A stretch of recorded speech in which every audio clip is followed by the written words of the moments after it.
भारत की आज़ादी के बाद कई उद्योगपतियों ने देश की जीडीपी बढ़ाने में योगदान दिया।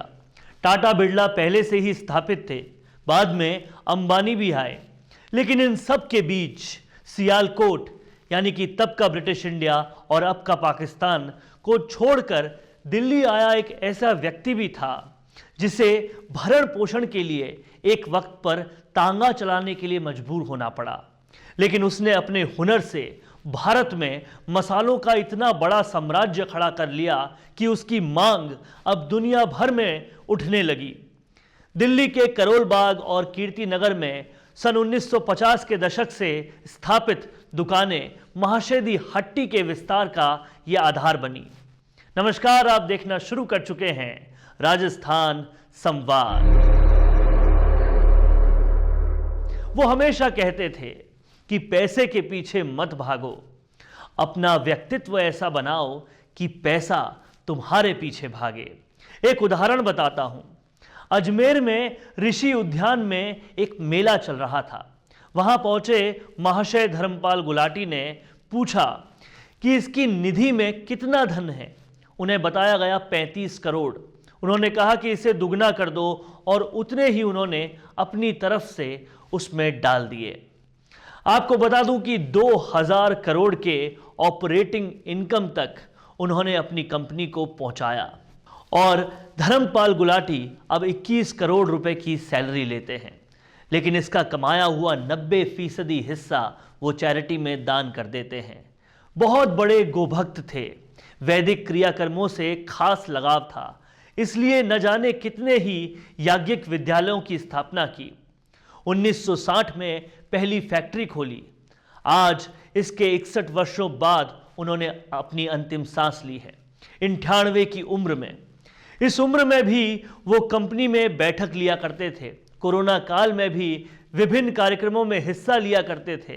कोरोना संक्रमित भी हुए, फिर ठीक भी हुए। 1933 में जब वो 5वीं कक्षा में थे, तभी उन्होंने अपनी स्कूली पढ़ाई छोड़नी पड़ी थी, और उनके पिता 1500 रुपये लेकर 650 में तांगा खरीदा था, लेकिन वो ज़्यादा दिनों तक चला नहीं। आज दुबई और लंदन में भी MDH के दफ्तर हैं, 100 देशों में बेचे जाते हैं। उनकी 6 बेटियों ने विभिन्न क्षेत्रों में जिम्मेदारी संभाली हुई है। धर्मपाल गुलाटी की अपने पिता चुन्नी लाल के नाम से चैरिटी ट्रस्ट के गठन किया था। आज उसके 250 बेड वाले अस्पताल चलते हैं। झुग्गी झोपड़ी वालों के लिए मोबाइल अस्पताल चलते हैं। गरीबों के लिए 4 स्कूल अलग से। धर्मपाल गुलाटी को टीवी पर दिखने का शौक था, इसलिए अपने कंपनी के अधिकतर विज्ञापनों में वो खुद ही दिखते हैं। उन्होंने अपने निधन तक कंपनी में 80% स्टेक रखा हुआ था, जो बहुत बड़ी बात है। कहते हैं कभी उनके तांगे के लिए यात्री तक नहीं मिलते थे। कुछ ने उन्हें गालियां भी दी थी। इसी अपमान के कारण उन्होंने घोड़ों सहित उस तांगों को बेच डाला। एक तांगे से शुरू करके 2000 करोड़ का साम्राज्य खड़ा करने में भी ज़्यादा महत्वपूर्ण है इस दौरान अपने इतिहास को पहचान कर इस रुपए का इस्तेमाल देश की मिट्टी के लिए करना, धर्म के लिए करना। वो सिखा गए कि आपकी उम्र और स्थिति जो भी हो, मौके हमेशा मिलते हैं और आगे भी मिलते रहेंगे। ये थी राजस्थान संवाद पर एक खास रिपोर्ट। कैसी लगी ये रिपोर्ट आप हमें कमेंट करके बता सकते हैं, और अगर आपको पसंद आए तो ज़्यादा से ज़्यादा शेयर करें, इस कहानी को सब तक फैला दें। क्या आपने कभी ऑनलाइन प्रमोशंस के बारे में कुछ सोचा है? नहीं? तो आपको सोचना चाहिए।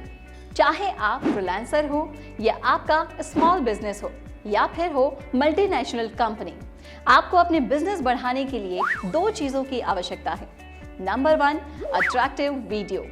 सोचिए, ऑनलाइन कस्टमर आपकी वेबसाइट पे आता है और उसे आप अपने प्रोडक्ट्स के बारे में एक अच्छे से वीडियो के साथ बताते हैं, जिससे आपका प्रोडक्ट अलग अलग सोशल मीडिया प्लेटफॉर्म से कस्टमर को अट्रैक्ट कर सकता है। इससे आप अपनी साइट पे ट्रैफिक को इंक्रीज कर सकते हैं, जो आपकी सर्च इंजन से आपकी SEO रैंक को इम्प्रूव करता है। Number 2, attractive spokes person. आपके प्रोडक्ट को समझाने के लिए स्पोक्स पर्सन आपकी मदद करेगा। मिशी मीडिया सॉल्यूशंस देता है आपको एक अच्छा वीडियो एडवर्टाइजमेंट। मिशी मीडिया सॉल्यूशंस आपको सोशल मीडिया प्लेटफॉर्म्स के जरिए अपने प्रोडक्ट्स को आगे बढ़ाने में मदद करेगा, वो भी बिल्कुल किफायती दामों में। तो फिर देर किस बात की, आज ही कॉन्टैक्ट करें स्क्रीन पर दिए गए नंबर पर।